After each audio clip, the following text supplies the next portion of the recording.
ચાલો મિત્રો એના પછી ધોરણ 10 વિજ્ઞાન ચેપ્ટર 8 સજીવો કેવી રીતે પ્રજનન કરે છે એનો ભાગ નંબર 8 અને આ ચેપ્ટરનો છેલ્લો ભાગ મિત્રો.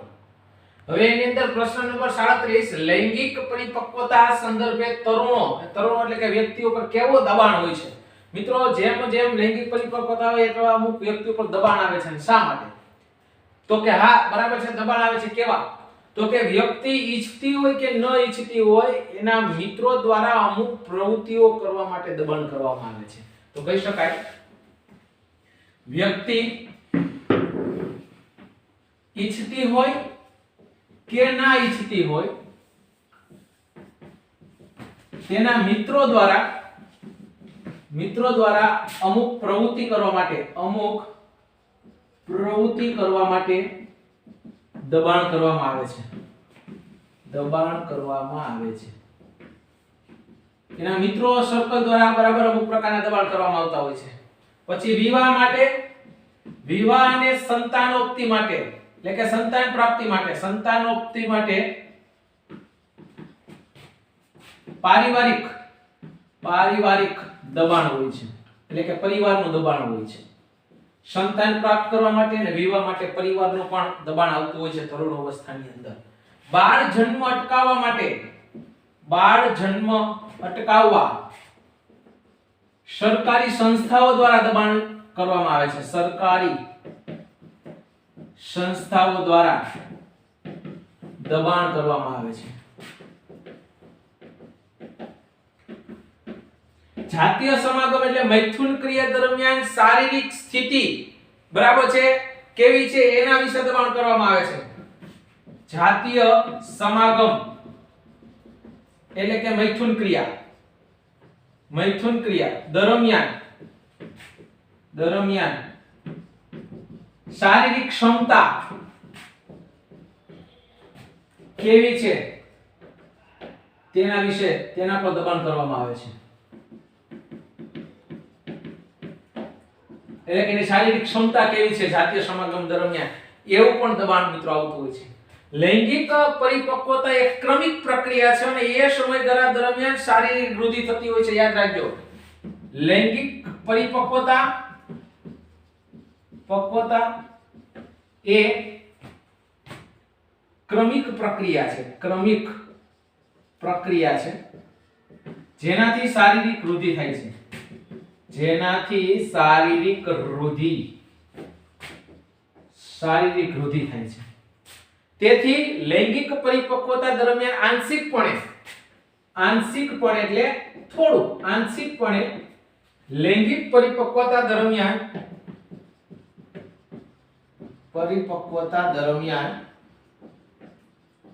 પ્રજનન ક્રિયા અને ગર્ભધારણ માટે વ્યક્તિનું શરીર કે મન ક્ષમતા ધરાવે છે તેમ કહી શકાય નહીં. યાદ રાખજો, તરુણ અવસ્થાની અંદર બરાબર છે શારીરિક વૃદ્ધિ થતી હોય એટલે આંશિકપણે આપણે એવું વિચારતા હોય છે કે સામેવાળી વ્યક્તિ પ્રજનન ક્રિયા કરવા માટે અથવા તો ગર્ભધારણ કરવા માટેનું શરીર યોગ્ય છે, એવું શરીર કે મન યોગ્ય છે, ક્ષમતા ધરાવે એવું કહી ન શકાય. ખાસ ધ્યાન રાખજો, આ ક્રમિક પ્રક્રિયા છે એ દરમિયાન શારીરિક વૃદ્ધિ થતી હોય છે. તો કેવા દબાણ હોય? તો કે વ્યક્તિ ઈચ્છતી હોય કે ન ઈચ્છતી હોય તેના મિત્રો દ્વારા અમુક પ્રવૃત્તિ કરવાનું દબાણ હોય. વિવાહ અને સંતાનોત્પત્તિ માટે પારિવારિક દબાણ હોય. બાળ જન્મ અટકાવવા માટે સરકારી સંસ્થાઓ દ્વારા દબાણ કરવામાં આવતું હોય છે. જાતીય સમાગમ એટલે કે મૈથુન ક્રિયા દરમિયાન શારીરિક ક્ષમતા દર્શાવવાનું એક દબાણ હોય છે. લૈંગિક પરિપક્વતા ક્રમિક પ્રક્રિયા છે જેનાથી શારીરિક વૃદ્ધિ થતી હોય છે. એટલે આંશિકપણે લૈંગિક પરિપક્વતા દરમિયાન પ્રજનન ક્રિયા કે ગર્ભધારણ કરવા માટે સામેવાળી વ્યક્તિનું શરીર કે મન બરાબર છે યોગ્યતા ધરાવે છે એવું કહી શકાય નહીં. તો મોસ્ટ ટાઈમ પ્રશ્ન નંબર 37. ચાલો મિત્રો એના પછી પ્રશ્ન નંબર 38 જાતીય સમાગમ એટલે કે મૈથુન ક્રિયા દ્વારા સંક્રમિત રોગો એસટીડી ક્યાં છે? સંક્રમિત રોગો STD sexually transmitted disease.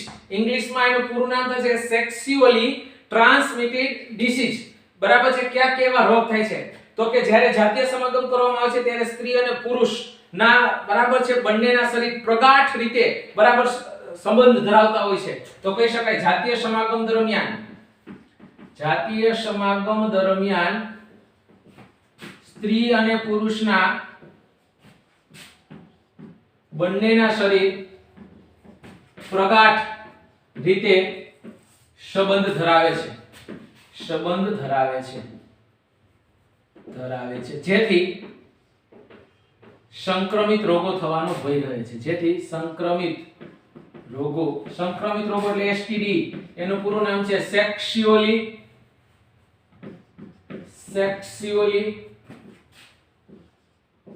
Transmitted disease રોગો થાય છે યાદ રાખજો જાતીય સમાગમ દરમિયાન સ્ત્રી અને પુરુષના બંનેના શરીર પ્રગાઢ રીતે સંપર્કમાં આવતા હોય છે એટલે બરાબર છે રોગ થવાની શક્યતા કે કેવા રોગ થાય ને આપણે વાત કરવાની છે એક જીવાણુથી રોગ થાય જીવાણુનું બીજું નામ છે બેક્ટેરિયાથી રોગ થાય છે બેક્ટેરિયાથી કયા કયા રોગો થાય છે બે રોગો થાય છે યાદ રાખજો એક સિફિલિસ અને ગોનોરિયા મિત્રો આ કેનાથી થાય પહેલા આવતું ને અત્યારે સમજાવું છું સિફિલિસ કેનાથી થાય ને ગોનોરિયા કેનાથી થાય સિફિલિસ એ ટ્રેપોનેમા પેલિડમ નામના બેક્ટેરિયાથી થાય છે જીવાણુ એટલે બેક્ટેરિયાથી અને ગોનોરિયા છે નાઇસેરિયા ગોનોરી આ વધારાની માહિતી છે નવનીતમાં નથી યાદ રાખીશું સિફિલિસ એ ટ્રેપોનેમા પેલિડમ નામના બેક્ટેરિયાથી થાય છે અને ગોનોરિયા છે નાઇસેરિયા ગોનોરી નામના બેક્ટેરિયાથી થતા રોગ છે મૂત્રજનન માર્ગમાં ચાંદા પડવા અને ખંજવાળ આવી ઈ બરાબર આનાથી રોગ થાય છે બેક્ટેરિયાથી રોગ થાય જે મટાડી શકાય છે અને મિત્રો અમુક રોગ વાયરસથી થાય છે વાયરસથી રોગ થાય મટાડવા બરાબર છે કઠિન હોય છે વાયરસથી બે રોગ થાય છે એક મસા એટલે તો કે ચામડી ઉપર મોટા પ્રમાણમાં તલ નીકળવા ત્વચા એટલે કે ચામડી પર મોટા પ્રમાણમાં તલ નીકળવા આ જાતીય સમાગમ દરમિયાન આવું ચામડી ઉપર થતું હોય છે અને એક બીજું છે એડ્સ મિત્રો HIV નામના વાયરસથી થાય છે HIV વાયરસથી થાય છે હ્યુમન ઇમ્યુનો ડિફિશિયન્સી વાયરસ આપણે આગળ જોઈ ગયા છે એડ્સ નું પૂરું નામ જોઈ ગયા છે આ બંને રોગ એનાથી થાય છે મિત્રો આ રોગને અટકાવવા હોય તો શું કરવું પડે તો આ રોગને અટકાવવા હોય તો જાતીય સમાગમ દરમિયાન કોન્ડોમ એટલે કે નિરોધનો ઉપયોગ કરવો જોઈએ રોગોને અટકાવવા જાતીય સમાગમ દરમિયાન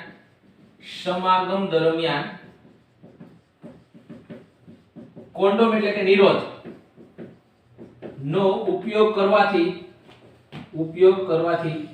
અમુક હદ સુધી જાતીય રોગો અટકી શકે છે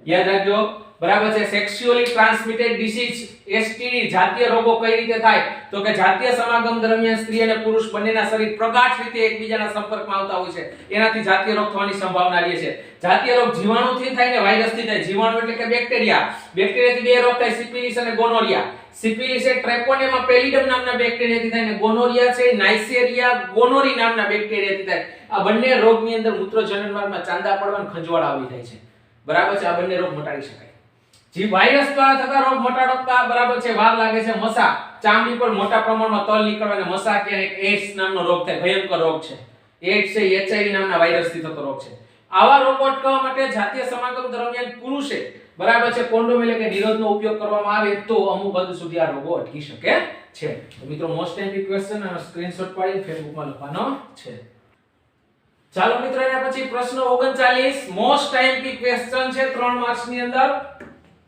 માનવ વસ્તી નિયંત્રણની પદ્ધતિ વર્ણો અથવા એમ ન પૂછે તો ઇંગ્લિશમાં કોન્ટ્રાસેપ્ટિવ પદ્ધતિ સમજાવો અથવા એમ ન પૂછે તો ગર્ભ અવસ્થા અટકાવવાના વૈજ્ઞાનિક ઉપાયો સમજાવો મિત્રો જાતીય સમાગમ કરવામાં આવે એટલે ગર્ભ અવસ્થા બરાબર છે ગર્ભ રહેવાની સંભાવના વધી જાય છે બરાબર છે જો ગર્ભ અવસ્થા અટકાવવા માટે ઘણા બધા વૈજ્ઞાનિક ઉપાયો છે 3 ઉપાયો છે તો કહી શકાય જાતીય સમાગમ દરમિયાન ગર્ભ રહેવાની સંભાવના વધે છે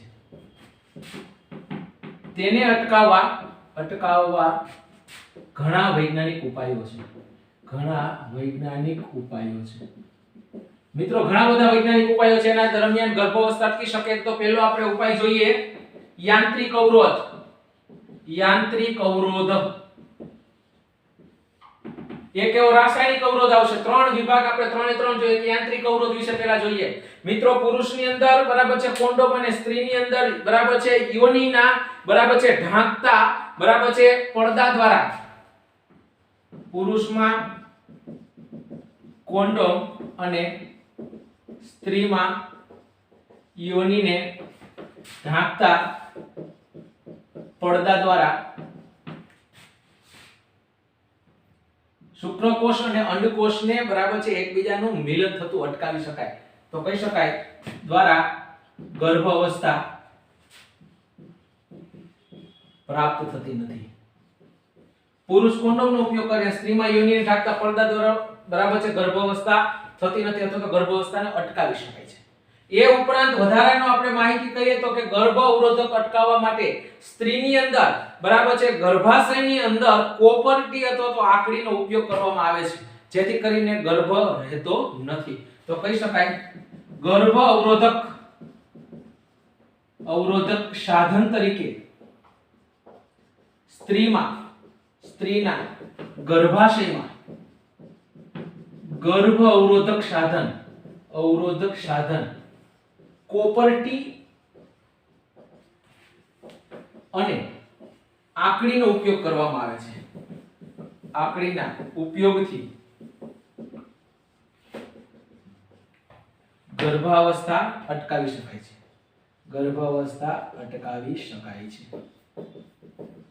પરંતુ ઘણી વખત આની વિપરીત અસર થાય છે. યાદ રાખજો, ઘણી વખત આની ખરાબ પણ અસર થતી હોય છે, નુકસાનકારક અસર પણ થતી હોય છે. યાંત્રિક અવરોધમાં પુરુષની અંદર કોન્ડોમ અને સ્ત્રીમાં યોનિને ઢાંકતા પડદા દ્વારા ગર્ભાવસ્થા અટકાવી શકાય છે.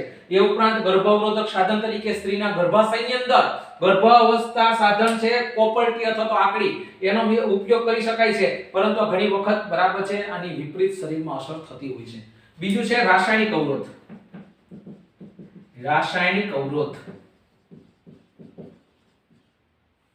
મિત્રો રાસાયણિક અવરોધ છે માત્ર સ્ત્રીની અંદર જોવા મળે છે.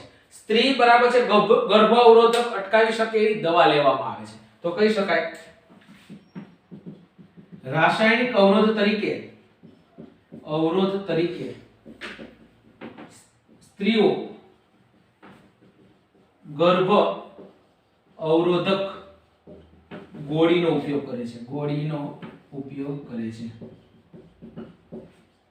આવી ગોળીમાં રહેલ દવા એ અંતઃસ્ત્રાવનું સંતુલન બદલાવે છે જેથી ફલન થઈ શકતું નથી.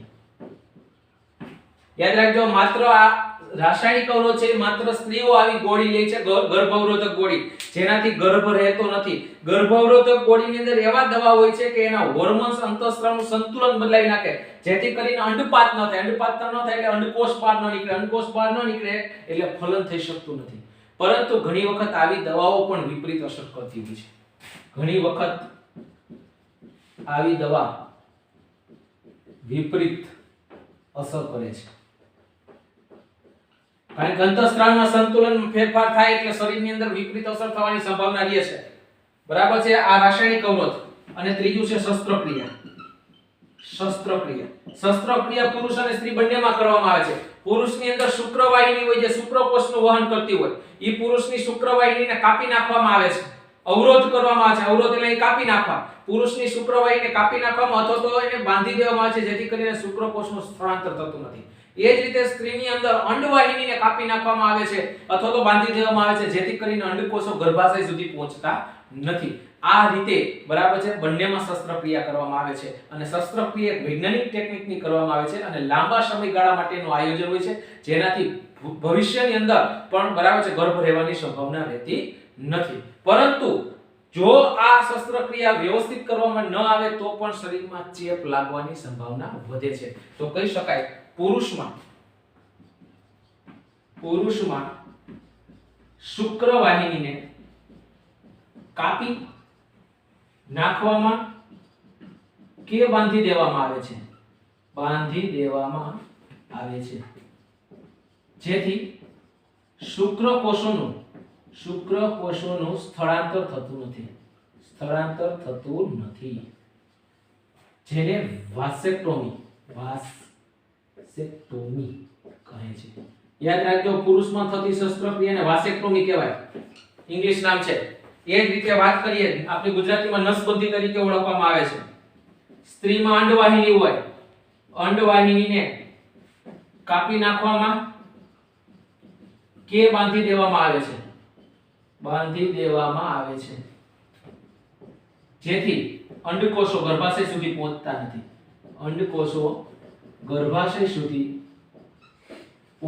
નથી, જેને ટ્યુબેક્ટોમી કહે છે. ટ્યુબેક્ટોમી આ નસબંધી કહેવાય. પુરુષમાં થતી નસબંધીને વાસેક્ટોમી કહેવાય, સ્ત્રીમાં થતી નસબંધીને ટ્યુબેક્ટોમી તરીકે ઓળખવામાં આવે છે. આ શસ્ત્રક્રિયા એક વૈજ્ઞાનિક ટેકનિક છે, તકનીક એટલે ટેકનિક છે. શસ્ત્રક્રિયા એ વૈજ્ઞાનિક તકનીક છે, જેથી લાંબા સમયગાળા માટે ગર્ભ રહેતો નથી. ભવિષ્યની સુરક્ષિત ક્રિયા છે, ભવિષ્ય માટેની સુરક્ષિત ક્રિયા છે. જો બરાબર આમાં ખામી સર્જાય, જો શસ્ત્રક્રિયામાં ખામી સર્જાય તો ચેપ લાગવાની સંભાવના રહે છે. તો વસ્તી નિયંત્રણ અટકાવવા માટેના 3 ઉપાય છે. એક યાંત્રિક અવરોધ, એક રાસાયણિક અવરોધ અને એક શસ્ત્રક્રિયા. યાંત્રિક અવરોધ એટલે પુરુષ કોન્ડોમનો ઉપયોગ કરે અને સ્ત્રીમાં યોનિને ઢાંકતો પડદાનો ઉપયોગ કરવામાં આવે તો ગર્ભાવસ્થા અટકાવી શકાય છે. ગર્ભ અવરોધક સાધન તરીકે સ્ત્રીની અંદર ગર્ભાશયની અંદર કોપરટી અથવા આકડી મૂકવામાં આવે છે, પરંતુ આનાથી શરીરમાં ઘણી વખત વિપરીત અસર થવાની પણ સંભાવના રહે છે. રાસાયણિક અવરોધ માત્ર સ્ત્રીમાં થાય છે. રાસાયણિક અવરોધ તરીકે સ્ત્રીઓ ગર્ભ અવરોધક ગોળીનો ઉપયોગ કરે છે. આ ગોળીની અંદર રહેલી દવા બરાબર છે એ અંતઃસ્ત્રાવનું સંતુલન બદલે છે, જેને કારણે અંડપાત ન થાય એટલે અંડકોષ બહાર ન નીકળે, જેને કારણે ફલન થતું નથી. પરંતુ આમાં પણ શરીરમાં ઘણી બધી વિપરીત અસર જોવા મળે છે. એના પછી આ શસ્ત્રક્રિયા અને એટલે નસબંધી બરાબર છે, બંનેમાં નસબંધી થાય. પુરુષમાં અને સ્ત્રીમાં. પુરુષમાં શુક્રવાહિની હોય, શુક્રવાહિનીને કાપી નાખવામાં કે બાંધી દેવામાં આવે બરાબર, જેથી કરીને શુક્રકોષોનું સ્થળાંતર ન થાય, જેને ઇંગ્લિશમાં વાસેક્ટોમી કહેવાય. અને સ્ત્રીની અંદર અંડવાહિનીને કાપી નાખવામાં અથવા બાંધી દેવામાં આવે, જેથી કરીને અંડકોષો ગર્ભાશય સુધી ન પહોંચે, જેને ટ્યુબેક્ટોમી તરીકે ઓળખવામાં આવે છે. અને શસ્ત્રક્રિયા એક વૈજ્ઞાનિક ટેકનિકથી કરવામાં આવે છે અને આ ભવિષ્ય માટે બહુ સુરક્ષિત ક્રિયા છે, જેનાથી ગર્ભધારણ થતું નથી. પરંતુ જો આમાં કોઈ પણ પ્રકારની ખામી સર્જાય તો શરીરમાં ચેપ લાગવાની સંભાવના રહે છે. તો મોસ્ટ આઈએમપી વસ્તી નિયંત્રણ માટેના 3 ઉપાય, ત્રણેયનો મિત્રો એક માર્ક છે, ટૂંકા પ્રશ્ન પૂછી શકે. તમારે ચોપડી અને નવનીતની અંદર આકૃતિઓ આપેલી છે કે ટ્યુબેક્ટોમી કઈ રીતે થાય, વાસેક્ટોમી કઈ રીતે થાય, દોરવાની નથી એક પણ આકૃતિ, માત્ર સમજવાની છે. તો મોસ્ટ આઈએમપી પ્રશ્ન. એના પછી પ્રશ્ન 40 ટૂંકમાં સમજાવો વસ્તી. મિત્રો વસ્તી એટલે શું? તો એક જ જાતિનો સમૂહ. એ પછી માનવ જાતિ હોય તો માનવ જાતિ, પ્રાણી હોય તો પ્રાણી, એક જ જાતિના સમૂહને વસ્તી તરીકે ઓળખવામાં આવે છે. એક જ જાતિના સમૂહને વસ્તી કહે છે. મિત્રો વસ્તીનો વધારો પ્રજનન ક્રિયા દરમિયાન વસ્તીનો વધારો થાય છે, કહી શકાય. પ્રજનન ક્રિયા દ્વારા વસ્તીનો વધારો થાય છે. વસ્તીનું કદ તેના જન્મ દર અને મૃત્યુ દર પર આધારિત હોય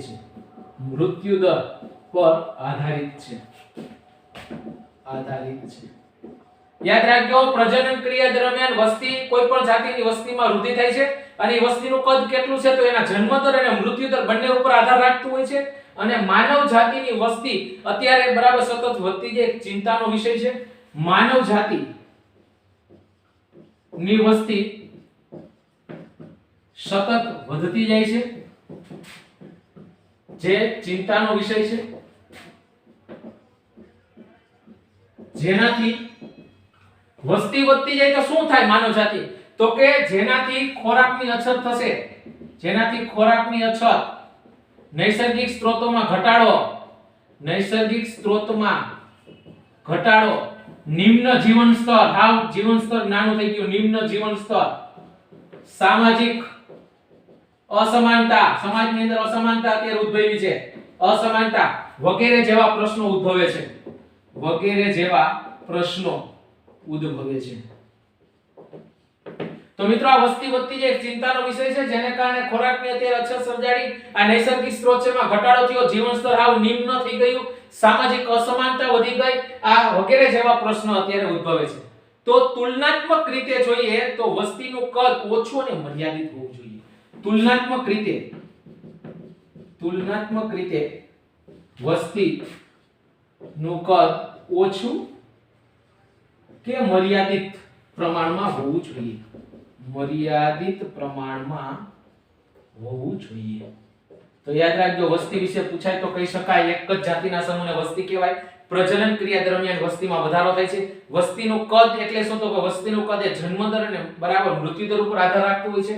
માનવ જાતિની વાત કરીએ તો માનવ જાતિની વસ્તી સતત વધતી એ ચિંતાનો વિષય છે, જેને કારણે ખોરાકની અછત થઈ છે, બરાબર છે, નૈસર્ગિક સ્ત્રોતનો ઘટાડો, નિમ્ન જીવન સ્તર અને સામાજિક અસમાનતાઓ અત્યારે જોવા મળે છે. તુલનાત્મક રીતે માનવ જાતિની વસ્તી એ ઓછી અને મર્યાદિત હોવી જોઈએ. તો મિત્રો આ પ્રશ્ન નંબર 40 હતો. એના પછીના જે પ્રશ્ન 41 થી જે 45 પ્રશ્નો છે, જે ટૂંકા પ્રશ્નો છે મિત્રો, એ આપણે આગળ કરી ગયા છે, જે તમારે હોમવર્કમાં કરવાના છે. એટલે કે પ્રશ્ન તમામ એક એક માર્કમાં પૂછી શકે એવા છે. તમામ પ્રશ્ન આપણે કરેલા છે, તો એ 45 લગી તમારે ફેરબુકમાં લખવાના છે. પછી એ ચેપ્ટરનું જે સ્વાધ્યાય આવે છે, સ્વાધ્યાયની તમામ ખાલી જગ્યાઓ એ પણ સ્વાધ્યાય આખું ફેરબુકમાં કરવાનું છે. અને વિશેષ પ્રશ્નોત્તરની અંદર તફાવત જે છે એ તફાવત તમારે કરવાના છે. તો મિત્રો આ ચેપ્ટર અહીં પૂરું થાય છે. ચેપ્ટર 8 કુલ 8 ભાગ છે. વ્યવસ્થિત 8 ભાગ જોવા અને પ્રશ્નોની તૈયારી કરવી.